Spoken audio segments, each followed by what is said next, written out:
ఎందుకంటే bro last time Jagan సీఎంగా ఉన్నప్పుడు నిర్మాతలు డైరెక్టర్లు వీళ్ళందరూ వెళ్ళి కలిసారు ఆయన్ని. సో జరుగుతున్న సిచ్యువేషన్ తగ్గట్టుగా. సో ఈ రోజు ఏంటంటే 1 year అవుతుంది మన పవన్ కళ్యాణ్ గారు డిప్యూటీ సీఎంగా ఈ చంద్రబాబు నాయుడు గెలిచి 1 year అవుతుంది. సో ఇప్పటివరకు సినిమా ఫీల్డ్ నుంచి ఎవరు రాలేదు మమ్మల్ని కలవడానికి. సో మమ్మల్ని ఎవరు అప్రోచ్ అవ్వట్లేదు, మమ్మల్ని ఎవరు గుర్తించట్లేదు. ఆయనకి ఒక చిన్న బాధ కలిగింది అంతే, అంతకు మించి ఏం లేదు.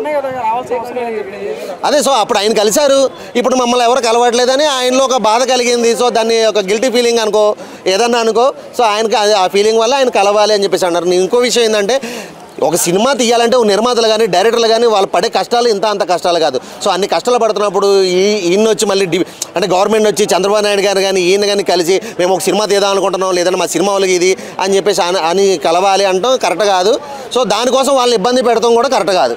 హరిహర వీరమల్లు టైంలో ఏమంటారు కదా, సినిమా ఆపేస్తాము, థియేటర్ బంద్ చేస్తామని అంటారు. నిజంగా అంత డిప్యూటీ సీఎం అయ్యండి అంత చెప్పడం. సో ఇప్పుడు పవన్ కళ్యాణ్ గారు చేసిన అంటే మొన్న మాట్లాడిన వాక్యాలు బట్టి అలా అంటున్నారు కానీ సో ఆ సినిమా అయితే ఆగదు. ఎందుకంటే చాలా కష్టపడి అంటే ఛానల్ నుంచి తీసిన సినిమా. అంటే జనాలు ప్రేక్షకులు ఎవరైతే ఉన్నారో చాలామంది వెయిట్ చేస్తున్నారు ఆ సినిమా కోసం. ఎప్పుడెప్పుడు వస్తుందా అని చూస్తున్నారు. సో ఫ్యాన్స్ అయితే మాత్రం ఊరుకోరు, సినిమా అయితే ఆగడం జరగదు, డెఫినెట్గా రిలీజ్ అయితే అవుతుంది.